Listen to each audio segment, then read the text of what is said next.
서로 인사 나누겠습니다. 옆 사람, 뒷 사람 다 쳐다보고 인사하십시오. 우리의 죄를 완전하게 해결하신 분이 예수님이십니다.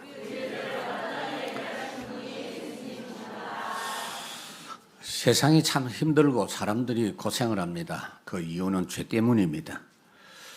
하나님께서 우리에게 예수님을 보내주셨습니다. 그것도 죄 때문입니다.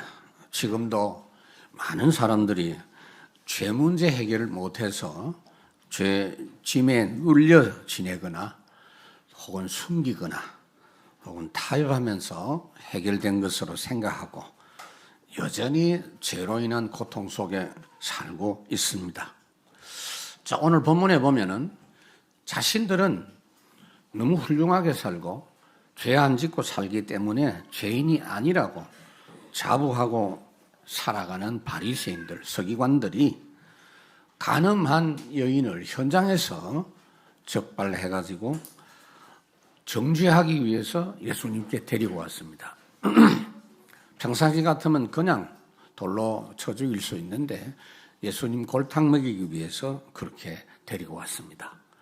그런데 그들 앞에 예수님이 한마디 하셨습니다. 글도 쓰셨습니다. 너희 중에 죄 없는 사람이 돌을 들어서 죽여라. 그렇게 하니까 그 말씀 앞에 모든 사람이 한 명 한 명 다 도망가고 단 한 명도 남은 사람이 없었습니다. 그래서 사실은 도망간 그 모든 사람들은 죄 문제 해결 못하고 주님을 떠났습니다마는 죄 문제 해결 받은 사람은 간음한 현장의 여인만 죄 문제 해결 받았습니다. 그 주님이 지금도 우리와 함께 하시는 줄 믿습니다. 우리에게 오신 주님이 왜 오셨느냐? 죄인을 부르러 오신 분이다 그랬습니다.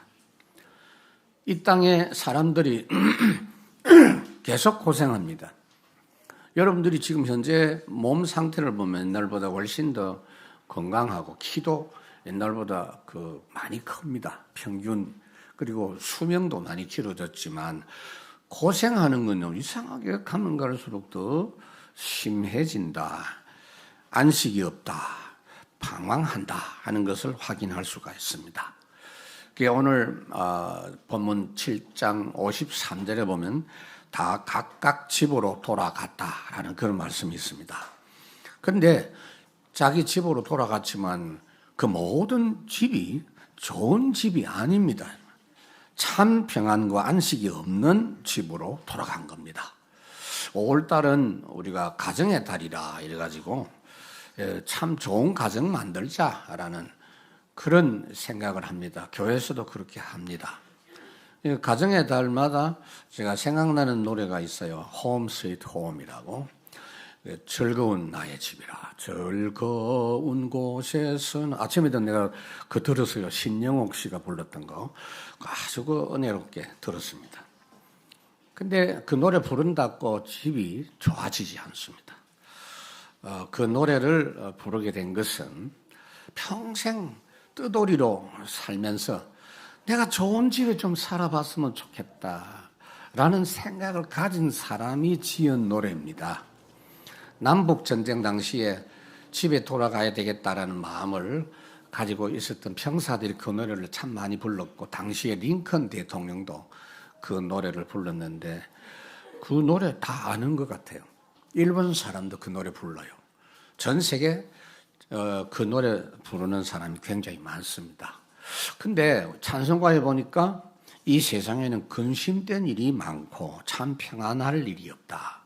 이 세상엔 공고한 일이 많고 참 쉬는 날이 없다. 이 세상엔 죄악된 일이 많고 참 죽을 일만 쌓였구나. 그래서 주 예수의 구원의 은혜로다. 참 기쁘고 즐겁구나. 그 은혜를 영원히 누리겠네. 참 평안이 쉬리로다. 그렇습니다. 가정천국 응답 여러분 받기를 바랍니다. 그래서 예수님은 왜 우리를 찾아오셨느냐 하면 죄뿐 아니라 사람들이 너무 고생하니까. 마태복음 9장 36절에 보니까 무리를 보시고 불쌍히 여기시 이는 목자 없는 양과 같이 고생하고 기진함이라. 오늘 여러분들이 예배하러 왔지만은 혹시 예배하러 오면서 놀러 가는 사람 쳐다보고 참 부럽다라는 생각을 했다면 생각 잘못한 겁니다. 그 가가지고 요즘 텐트 치고 뭘 많이 하더라고 보니까 열심히 뭘 하고 떠들고 그 바베큐 굽고 이래가지고 큰 소리 치지만 여전히 고생하고 집에 돌아올 때는 허탈합니다, 여러분. 그래서 진짜 복음 아는 구원받은 성도의 고백이 있어요. 죄 많은 이 세상은 내 집 아니네. 내 모든 보화는 저 하늘에 있네.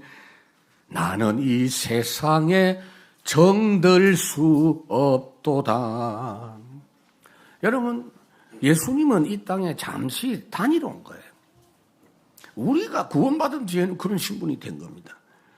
진짜 완벽한 우리 집을 예비하러 주님이 가신다 그랬잖아요. 그 집을 향해서 가는 순례자이고 이 세상을 살리고 치유하는 정복자로 사는 남은 자인 줄로 믿습니다.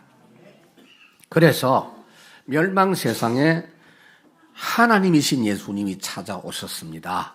자, 1절을 보면 예수는 감람산으로 가시니라. 사람들은 자기 집으로 갔는데 예수님은 왜 감람산으로 갔느냐?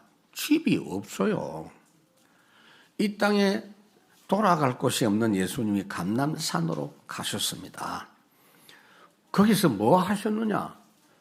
기도하셨는데 그냥 기도가 아니에요. 하나님의 나라, 보좌의 축복, 이 하나님 나라 누리는 기도의 시간을 가진 줄로 믿습니다. 멸망 세상에 하나님이신 예수님이 오신 겁니다.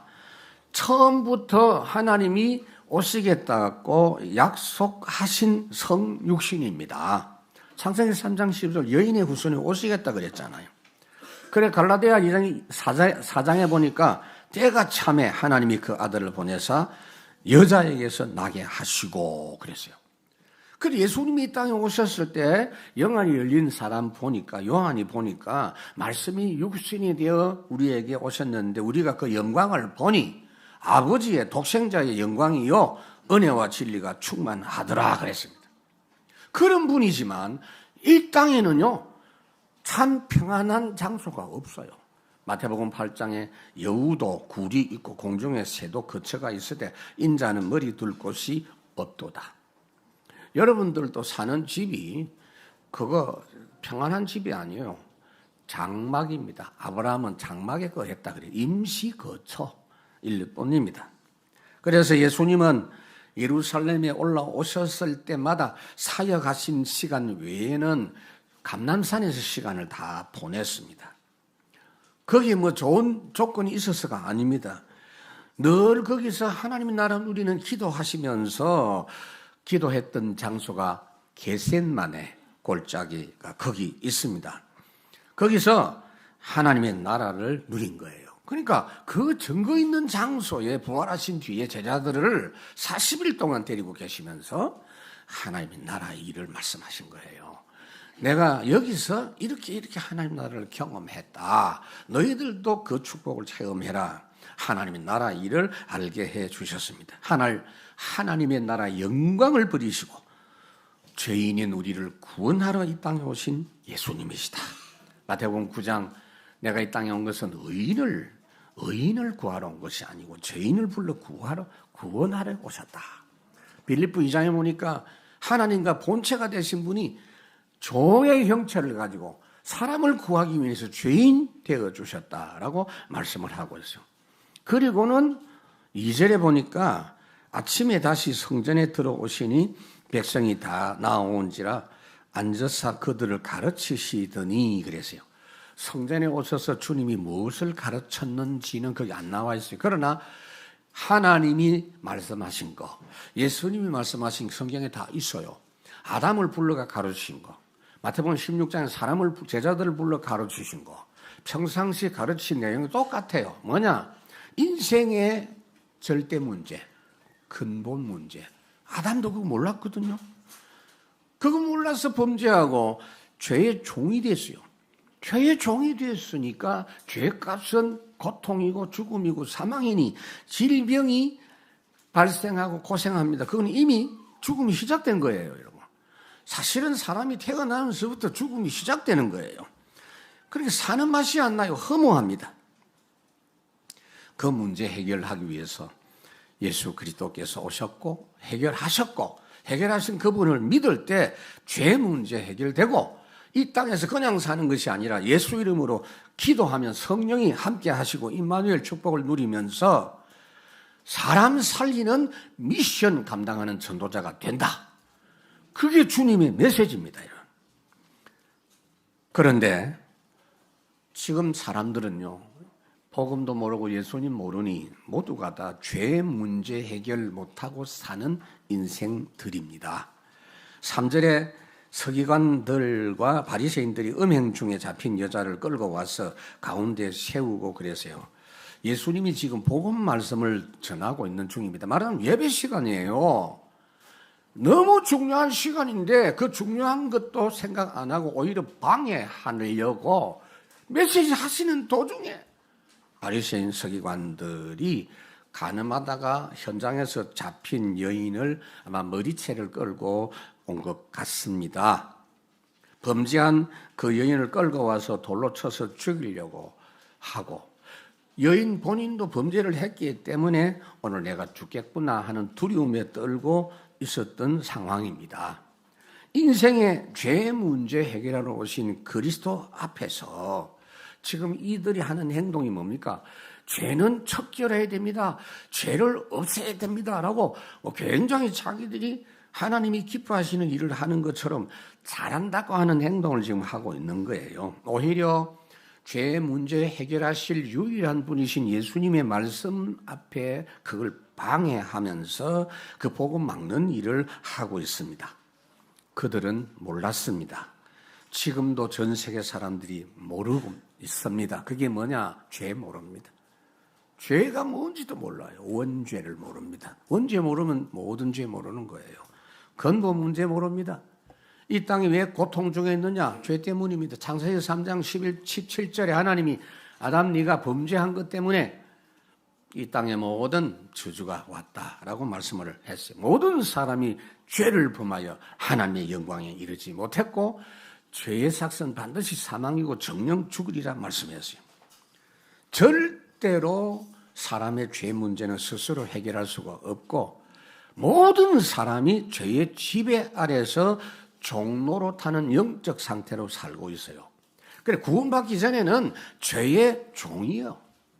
짓고 안 짓고는 지가 생각하는 거고 거기서 빠져나올 수가 없어요. 본인이 바르게 살아도 죄의 세력 아래 있는 죄인이다 그 말이에요. 그러니까 그 죄 문제는 그냥 해결할 수가 없어요. 하나님의 법이 뭐냐? 죄 문제 해결은 죽어야 해결돼요. 반드시 죽어야 해요. 그래서 예수님이 대신 대속해서 죽어주셨고 대신 심판받아 주신 줄로 믿습니다. 예수 그리스도 아니면 절대 해결 불가능한 거예요. 누구든지 그리스도 안에 있으면 그리스도 안에 있는 사람은 정죄할 수 없다. 예수 그리스도의 생명의 성령의 법이 죄와 사망의 법에서 너를 해방하여 서면이라. 그런데 훌륭하게 살아도 그럼 죄인 아니냐? 죄인입니다. 훌륭하게 살아도 죄인입니다. 고린도서 4장에 보니까 바울이 그랬어요. 내가 자책할 아무것도 깨닫지 못했는데 내가 생각해 보니까 별로 지은 죄가 없어. 거의 없어. 그럴 수 있어요. 내 판단이지만 내 착각이지만 바울이 그랬어요. 내가 자책할 아무것도 깨닫지 못하나 그것 때문에 의롭다함을 얻지 못하노라. 다만 심판하실 이는 주시니라.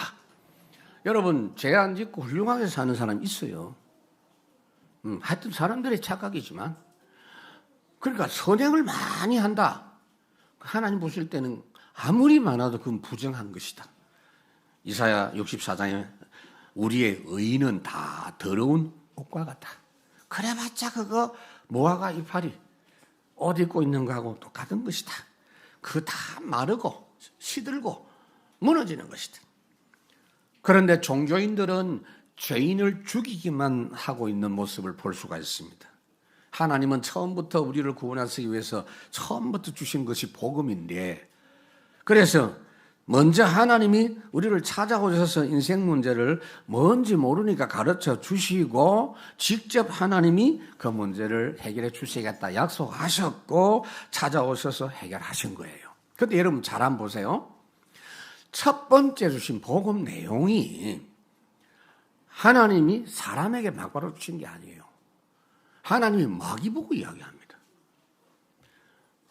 창세기 3장 15절에는 여자의 후손이 와서 뱀의 머리를 상하게 할 것이다. 그랬죠. 여자와 원수가 되게 하고 뱀은 발꿈치를 상하게 하고 여자의 후손은 뱀의 머리를 상하게 할 것이다. 사단 결박. 여러분 죄가 문제가 아니에요. 죄 때문에 마귀가 계속 절대 안 놓칩니다. 공격합니다. 양심에 벌써 공격합니다. 그러면서 죄책감에 사로잡혀서 고통당하게 합니다. 마귀가 바로 들어옵니다. 여러분들이 그 마귀의 정죄에 두려워할 필요가 없어요. 제일 먼저 주님이 하신 것이 그 사단을 결박한 줄로 믿습니다. 그렇기 때문에 예수 그리스도 피의 복음을 가지고 예배하는 것은 너무나 중요하다 그 말이에요. 예배 행동이 문제가 아니에요. 예배 때마다 예수 충만해야 돼요, 여러분. 제 생각 같아서는 이 예배실 전부 빨간색으로 다 칠하고 싶어요. 그것도 모자라서 피냄새를 팍팍 풍기고 싶어요. 징그럽지만. 창세기 3장에 하나님이 아담에게 예배법을 가르쳐 주셨고 그 자녀들에게 이야기했는데 아벨은 이 복음을 믿고 예배해서 승리했고 가인은 종교 예배했어요. 정성껏 했겠죠. 자기 지은 곡식으로. 자기가 농사한 것 가지고. 하나님은 처음부터 복음 주셨는데 이게 못 알아듣는 거예요. 아담의 후손은 체질 자체가 종교 체질입니다. 그래서 율법을 왜 주셨는지 알아야 돼요. 오늘 지금 이 바리새인들이 예수님 앞에 감히 율법을 들고 나왔단 말이에요. 율법은 왜 주셨냐? 복음 믿으라고 주신 거예요. 처음에 복음 주셨다 그랬잖아요.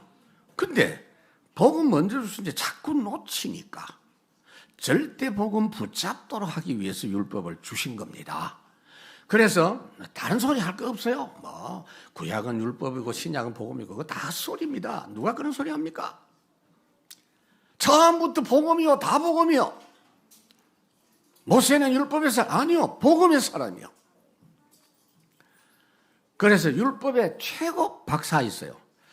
복음의 최고 박사 있어요. 누구냐? 바울.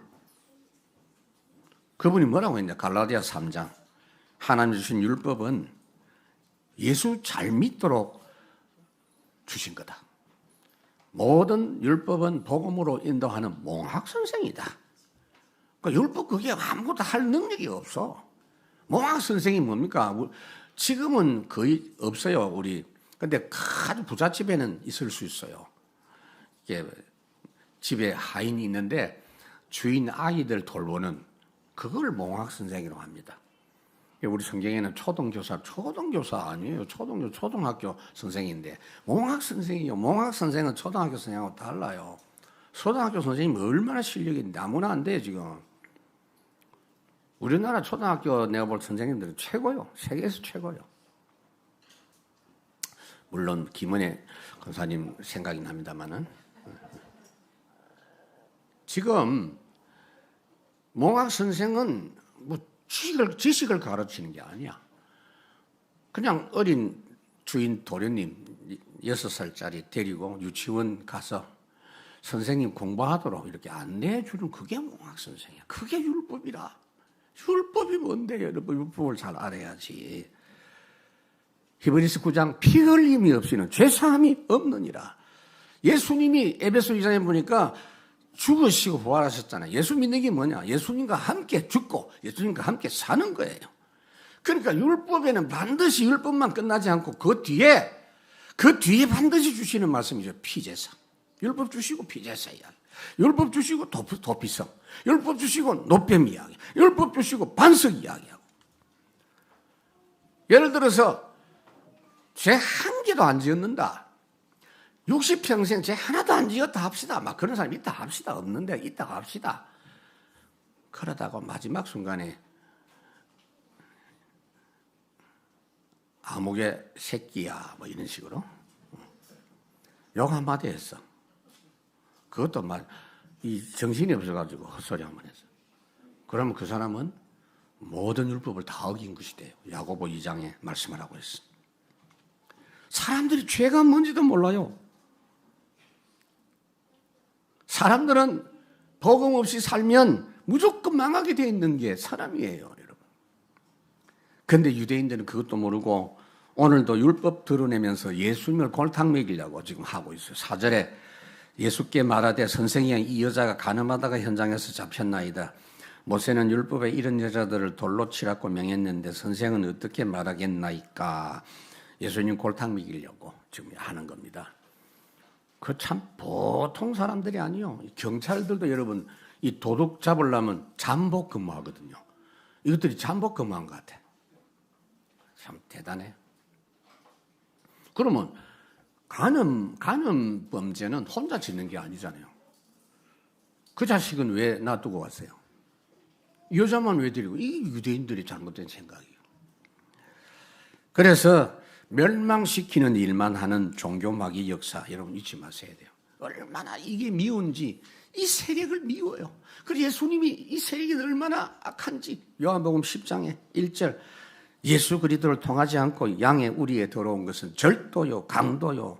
8절에 나보다 먼저 온 자는 다 절도고 강도다. 10절에 그것들이 와서 뭐 하겠냐. 도둑이 오는 것은 도둑질하고 죽이고 멸망시키려고 하는 것뿐이다. 속지 말아라. 종교는 목자의 탈을 쓴 마귀 역사일 뿐이다. 그 말이에요.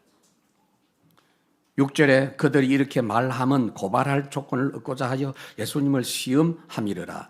예수께서 몸을 굽히사 손가락에 땅에 쓰시니 그들이 묻기를 맞이 아니하는지라. 이에 일어나 이르시되 너희 중에 죄 없는 자가 먼저 돌로 치라 하시니라.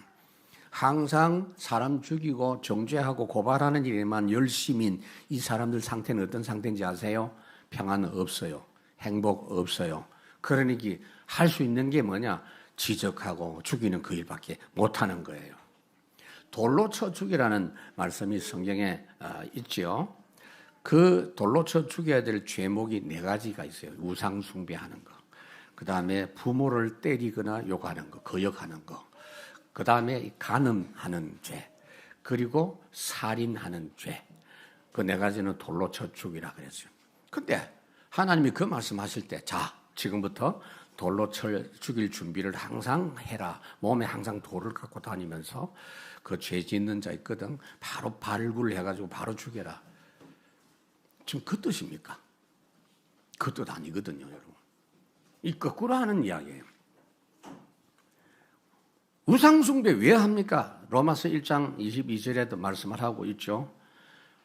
하나님을 떠났기 때문에 썩어질 육신, 짐승, 동물 모양의 우상을 만들어서 섬기고 썩지 않을 하나님의 영광을 모르니까 그런 짓 한다는 거예요. 요한복음 4장이 뭐지요?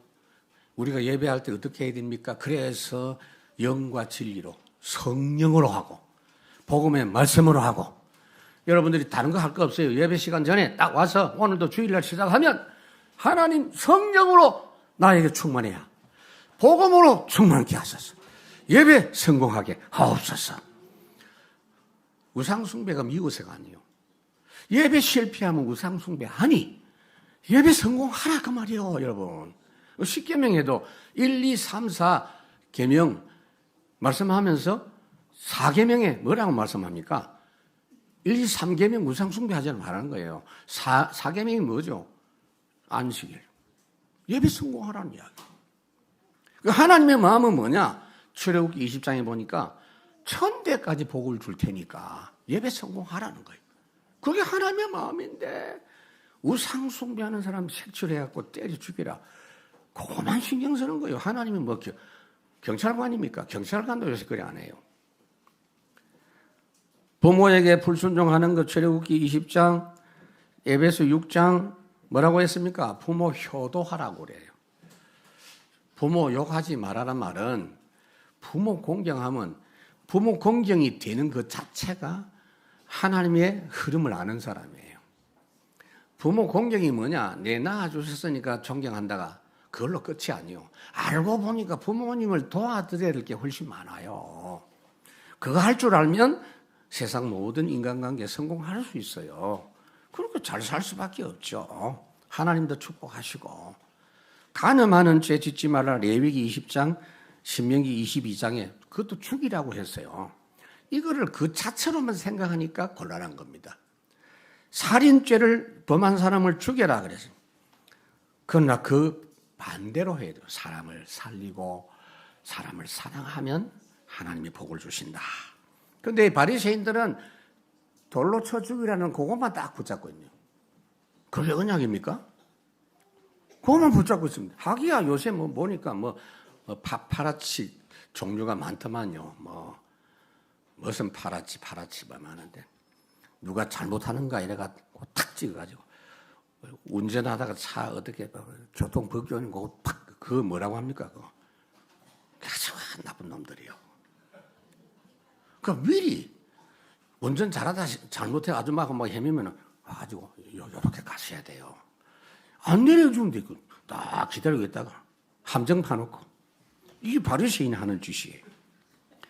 그러니까 예수님이 저주했어요. 마태복음 23장 화 있을진저 바리새인과 서기관들이여 너희는 천국 문을 사람 앞에 닫고 너희도 들어가지 않고 천국 문에 들어가려고 하는 자도 들어가지 못하게 하는 자다.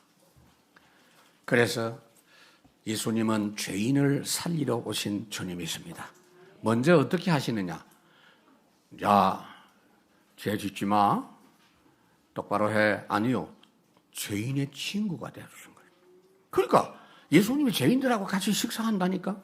그러니까 그 바리새인들 그거 보고 저 죄인하고 막 이상한 놈들하고 식사한다고. 6절에 돌로 치라 시험하는 내용이 뭐냐면요. 만약에 이 여인이 율법에 의할 것 같으면 하나님 율법에는 돌로 쳐야 돼요. 그런데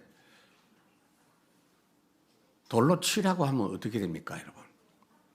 돌로 치라고 하면 사랑이 없는 분이 되는 거예요. 예수님은 나를 용서하고 사랑 이야기했는데 백성들이 인기가 떨어질 게 뻔하면 돌로 치지 말고 그냥 넘어가라. 그래도 문제예요.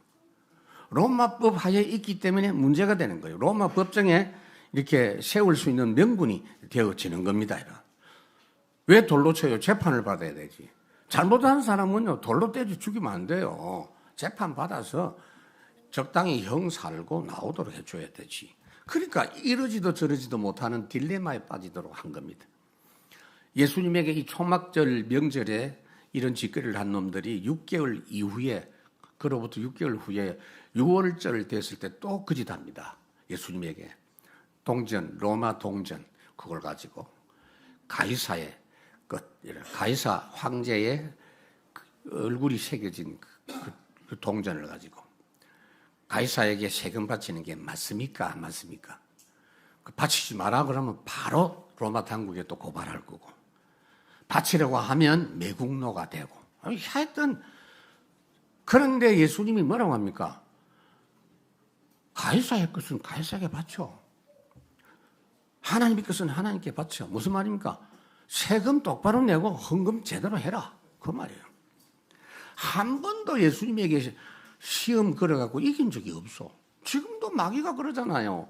한 번도 백전백패했는데, 억만전 억만패했는데 지금도 그 짓거리를 계속하고. 왜 그러냐면요, 그거 하는 기능밖에 없어. 정죄하고 죽이는 기능밖에 없어. 사람 살리고 치유하는 전도는 불가능한 사람입니다. 왜 예수님이 오셨습니까? 죄인을 살리러, 죄인의 친구가 되어 주시기 위해서 오셨습니다.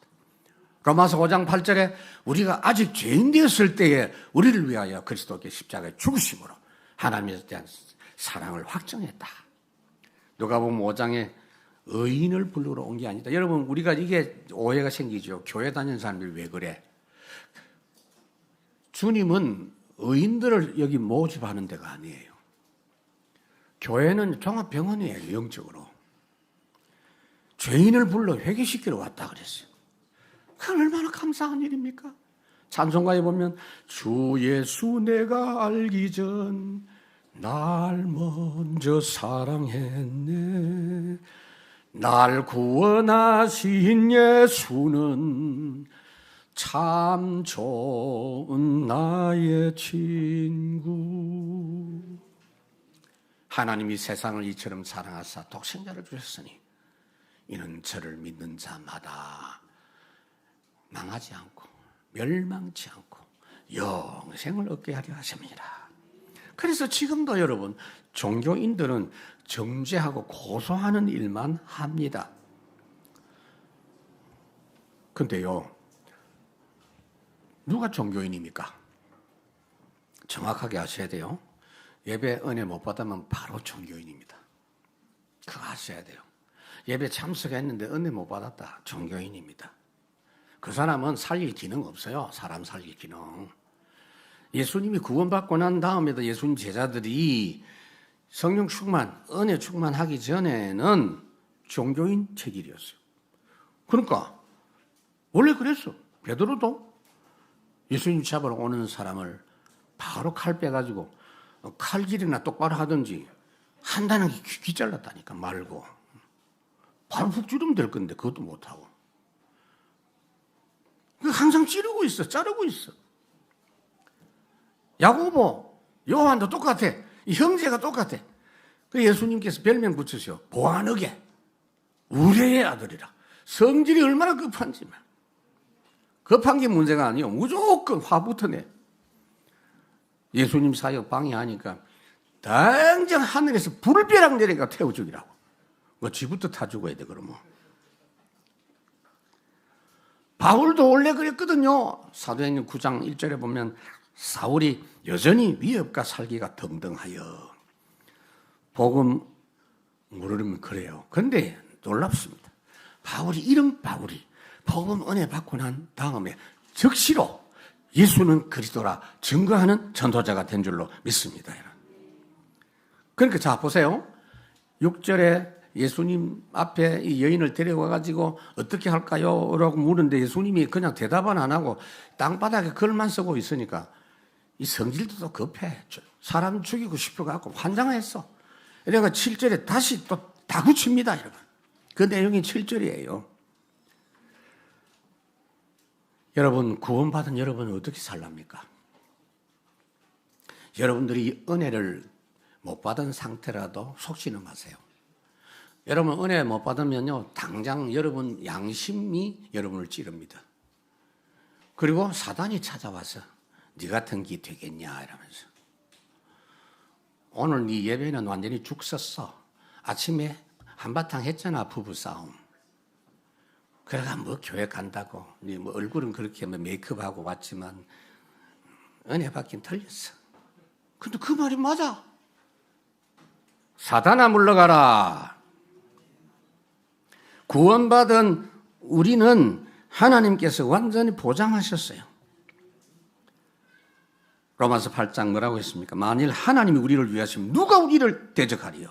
누가 능히 하나님이 택하신 자들을 고발하리요? 어렵다고 하신 분은 하나님이시다. 누가 정죄하리요? 우리를 위하여 하나님 우편에서 지금도 변화하고 계신다. 누가 우리를 그리스도의 사랑에서 끊으리요? 그래서 예수님이 죄 문제를 해결해 주셨습니다. 어떻게 오늘 본문 보면 6절에 땅바닥에 글을 쓰시고 8절에도 다시 몸을 굽혀 손가락으로 땅에 쓰시고 말씀하시기를 너희 중에 죄 없는 자가 먼저 돌을 쳐라 그랬습니다. 지금도 여러분 성질 급해가지고 자기가 누군지 모르고 죽이는 데만 혈안되어 있는 사람 한 호흡만 가다듬어도 내가 누군지 조금 생각할 수 있어요. 죄 없는 사람이 맞냐 생각해보면 알 거 아니에요. 양심으로 돌아만 가도 내가 죄인이라는 걸 알 수가 있어요. 지금도 사람들은 자신들이 절대 죄인인 것을 몰라요. 신분 자체가 죄인이야. 죄인 자식이야. 창세기 5장에 보니까 아담의 자식이 태어날 때는 하나님의 형상이 아니고 아담의 형상으로 태어났어요. 모든 사람이 죄를 범하여 하나님의 영광에 이르지 못하고 죄의 삭은 사망이다 그랬어요. 그러니까 지금 죄 없는 사람이 먼저 돌을 쳐라 이 말은 무슨 말이냐? 남을 돌로 치는 것은 재판하는 거 아니냐? 정죄하는 거 아니냐? 그런데 너희들이 남을 정죄하려고 하면 죄 없는 사람이 정죄하고 죄 없는 자가 재판해야 되지. 죄 있는 같은 죄인끼리 할 수 있냐? 그 말이에요. 보통 우리도 남의 죄에 대해서는 크게 보고 정죄하면서 본인의 죄는 별것 아니라고 생각해요. 그걸 주님이 말씀했거든요. 마태복음 7장 비판을 받지 않으려거든 비판하지만 너희가 비판하는 그 비판은 너희가 비판받을 것이요. 형제의 눈 속에 티는 보면서 내 눈 속에 있는 큰 들보는 보지 못하는 이 정죄의식에 사로잡힌 인간아. 9절에 그들이 이 말씀을 듣고 양심의 가책을 느껴 어른으로 시작하여 젊은이까지 하나씩 나가고 오직 예수와 그 가운데 섰는 여자만 남았더라. 이들이 예수님 말씀 듣고 나서 자기 자신을 잠깐 살펴보니까 양심의 가책이 돼요. 누구나 다 그래요. 어른부터 젊은이까지 하나씩 다 갔어요. 살살 도망을 갔어요. 사실은 그러면 안 되거든요. 생각해 보니까 예수님 나도 죄인인데 내 죄 문제 해결해 주십시오. 이래야 될 건데 도망만 싹 갔어요. 글을 쓰셨는데 무슨 글을 썼는지는 모르겠어요. 그러니까 성경학자들이 대체적인 의견은 죄 없는 사람이 먼저 돌을 던져라 라는 말을 썼을 것이다 라고 보는데 좀 재미가 없어. 제가 혼자 생각해 봤어요. 아마 예수님이 정죄하시는 분은 아니지만 양심에 가책될 만큼 이런 글을 안 썼겠냐. 이름 다 안 밝히고 김영영 바리새인 어제 사기치고 도둑질했다. 그건 그 명예훼손은 아니요. 뭐라고 했으니까. 최모 서기관 어제 산에서 어떤 여자하고 손잡고 내려오는 거 봤다. 뭐 이런 거. 여러분 우리는 의인이 아닙니다. 그리스도 안에서 의롭다함을 얻은 자 되었습니다. 그렇기 때문에 하나님께서도 우리를 보실 때 그리스도로 인하여 봅니다. 그리스도께서 우리 죄를 대속해 주신 거 그거 보고 우리를 의인이라고 합니다. 여러분 자신이 자신을 볼 때도 그렇게 보시기를 바랍니다. 여러분 나를 그렇게 보고 남을 그렇게 봐야 돼요. 그래야 사람을 살릴 수 있어요. 우리는 사람을 정죄할 자격이 없고 그렇게 할 수 있는 그런 위치가 아닙니다. 예수님이 죄가 없다고 생각하는 바리새인 보고 지적합니다. 마태복음 5장에 보니까 형제를 보고 미련한 놈이라고 욕하는 그것이 벌써 살인죄다. 미워하겠다. 미움이 살인죄다. 그럼 미움이 썩으면 살인돼요. 그 다음에 여기 간음했다라고 그랬는데 예수님은요 마음으로 이상한 생각한 그거 자체도 간음한 것이다 라고 말씀했어요. 그러니까 마음으로 생각했는데 사람들은 몰라요. 그건 죄인이 아니야. 안 들키면 죄인이 아니야. 그래서 이 내용을 비꼬아가지고 어떤 분이 11계명을 말했어요. 10계명까지 있는데 11계명 한 개 더 있어요. 뭐냐? 들키지 말라. 안 들키면 죄인 아니야. 오직 유일하신 대속주 그리스도 예수. 10절에 예수님이 여인을 보고 말합니다. 뻔히 다 하시면서 확인시켜 줍니다. 예수께서 일어나서 여자 외에 아무도 없는 것을 보시고 이르시되 여자여 너를 고발하는 그들이 어디 있느냐? 너를 중지한 자가 없느냐? 여러분 이것이 여러분들이 항상 생각해야 될 주님의 말씀입니다. 속지 마세요. 오늘 설교 제목이에요. 예수님이 다 아시면서 왜 이거 물었습니까? 얼마나 이 여인을 불쌍히 여기시고 사랑하시고 회복시키기를 원하시는지 그걸 알도록 이 말씀을 하시는 겁니다, 여러분. 정죄하는 사람 말끔히 다 사라질 때까지 기다리셨다가 주님의 사랑으로 함께 하시는 이 주님의 마음이 어떤 마음입니까? 이사야 43장 나 곧 나는 네 허물을 도말하는데 나를 위하여 네 허물을 도말하는 자니 내 죄를 기억하지 아니하리라. 다윗이 그걸 잘 누렸어요. 시편 23편 자기 이름 때문에 나를 의의 길로 인도하신다. 이사야 1장 여호와께서 말씀하시되 오라 우리가 서로 변론하자. 너희 죄가 주홍 같을지라도 눈과 같이 휘어질 것이요 진홍같이 붉을지라도 양철같이 희게 되리라. 이사야 44장에 보면은 빽빽한 구름같이 안개같이 어두운 가려져 있는 문제라도 없이 해 주시겠다. 11절 대답하되 주여 없나이다. 예수께서 이르시되 나도 너를 정죄하지 아니하노니 가서 다시는 죄를 범하지 말라 하시니라. 주여 나는 마땅히 죽어야 되는데 아무도 나를 정죄하지 않고 다 떠나갔습니다. 죄 없는 예수님만 돌 던질 자격이 있거든요. 근데 예수님 날 이제 돌 던지세요 그 말이에요. 그런데 예수님은 나도 너를 정죄하지 않는다. 예수님만이 그 말씀하실 수 있는 자격이 있어요. 예수님만이 우리 죄를 해결하신 분입니다. 십자가에 주님이 못 박혀 돌아갔을 때 한편 강도가 중요한 걸 봤어요. 예수님이 돌아가시면서 기도하셨어요. 하나님 아버지, 이 사람들을 용서해 주세요. 이 사람들이 뭣도 모르고 이렇게 나를 죽이고 찌르고 이렇게 합니다. 저들이 알지 못해서 이랍니다. 저들을 죄를 용서해 주십시오. 그 장면을 보고 이 강도가 깨달은 거예요. 아무리 큰 죄라도 받아주시고 용서해 주시는 분이 맞구나. 그래가지고 용기를 내서 나를 기억해 달라고. 주님 낙원에 가실 때 나를 기억해 달라고. 그 순간 주님이 오늘 너와 내가 낙원에 이르리라 그랬어. 아무리 큰 죄인이라도 받아주시는 분. 여러분들 지금부터 어떻게 살면 되느냐? 어차피 그리스도 없이는 여러분들이 다 죄인입니다. 그리스도의 능력을 의지하고 보좌 앞에 나아가라. 피의 제단 앞에 나아가라. 히브리 4장 16절 은혜의 보좌 앞에 담대히 나아갈지니라. 여러분 구원받았는데 범죄했을 때 이렇게 하라 그 말이에요. 신속하게 자복하고 십자가의 보혈 능력 의지하면 됩니다. 만일 우리가 우리 죄를 자백하면 사하여 주시고 깨끗하게 해주시겠다 그랬어요. 왜? 그거 안 하면요 기도가 안 돼요. 이사야 59장에 보면 기도가 막혀요. 시편 51편 다윗은 범죄한 뒤에 이 즐거움이 사라지고 예배가 안 되고 기도가 안 됐어요. 그래서 하나님 이거 회복시켜달라고 기도하는 내용이 나옵니다. 말씀 맺습니다. 이제 우리 차례입니다. 이제 우리가 해야 될 차례입니다. 바리새인 서기관들이 왜 이 짓을 했느냐? 이유는 하나.